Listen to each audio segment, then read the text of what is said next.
Air India का पहला 350-900 wide body विमान शनिवार को भारत पहुंचा, जिससे टाटा समूह वाहक अपने बेड़े में 350 को शामिल करने वाली पहली भारतीय एयरलाइन बन गई।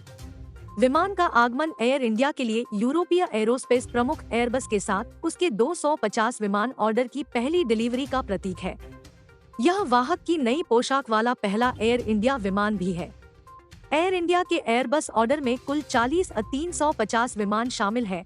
350-900 और 350-1000 वेरिएंट में से प्रत्येक में 20 और नैरो बॉडी विमान के 320 नियो परिवार के 210 विमान है।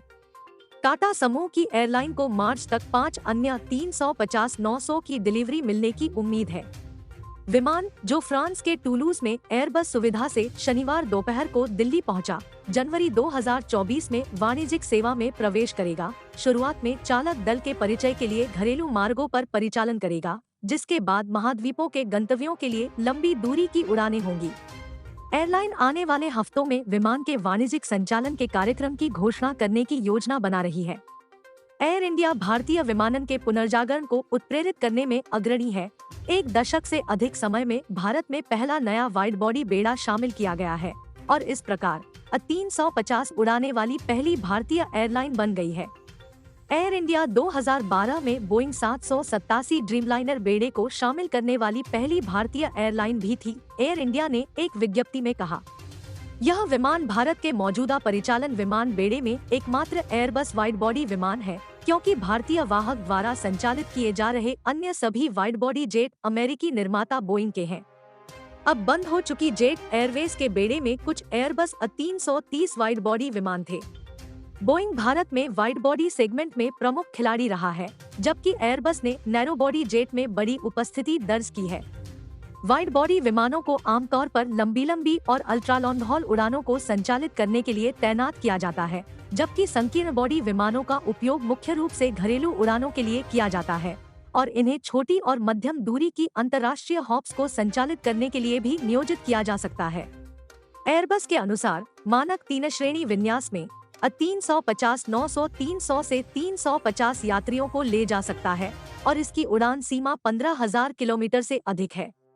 350-1000 350 से 410 यात्रियों को ले जा सकता है और बिना रुके 16,000 किलोमीटर से अधिक की दूरी तय कर सकता है। एयर इंडिया के मौजूदा बेड़े में अधिकांश पुराने विमान शामिल हैं, जिन्हें तब शामिल किया गया था जब यह सरकारी नियंत्रण में था। जनवरी 2022 में टाटा समूह के अधिग्रहण से पहले वित्तीय तनाव के कारण वाहक के कई विमान खराब स्थिति में थे। एयरलाइन का 470 विमानों का विशाल ऑर्डर एयरबस के साथ 250 और बोइंग के साथ 220 न केवल महत्वपूर्ण है।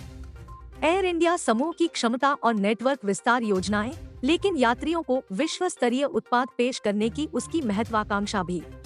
एयर इंडिया के 350-900 विमान कोलिंस एरोस्पेस द्वारा डिजाइन किए गए 316 सीटों के साथ 3 श्रेणी के केबिन कॉन्फ़िगरेशन में आते हैं। पूर्ण फ्लैट बेड के साथ 28 निजी बिजनेस क्लास स्वीट्स, अतिरिक्त लेगरूम और कई अन्य विशिष्ट सुविधाओं के साथ 24 प्रीमियम इकोनॉमी सीटें और 264 विशाल इकोनॉमी क्लास की सीटें।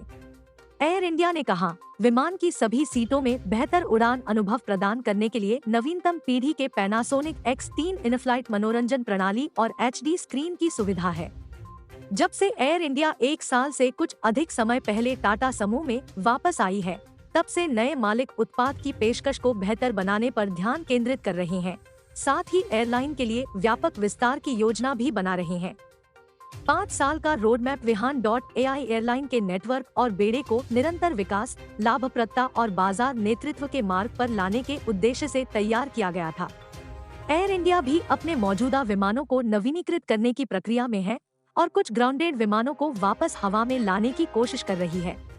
उड़ान के नए युग के प्रतीक के रूप में 350 हमारे नॉन स्टॉप मार्गों पर एक विश्व स्तरीय लंबी दूरी की यात्रा अनुभव का वादा करता है, जो एक अद्वितीय स्तर का आराम प्रदान करता है। इसकी उत्कृष्ट उड़ान, अर्थव्यवस्था और अत्याधुनिक तकनीक व्यावसायिक रूप से सफल संचालन और हमारे स्थिरता लक्ष्यों को प्राप्त करने के प्रति हमारे समर्पण को रेखांकित करती है। कैंपबेल विल्सन, मुख्य कार्यकारी अधिकारी और प्रबंध निदेशक, एयर इंडिया ने कहा।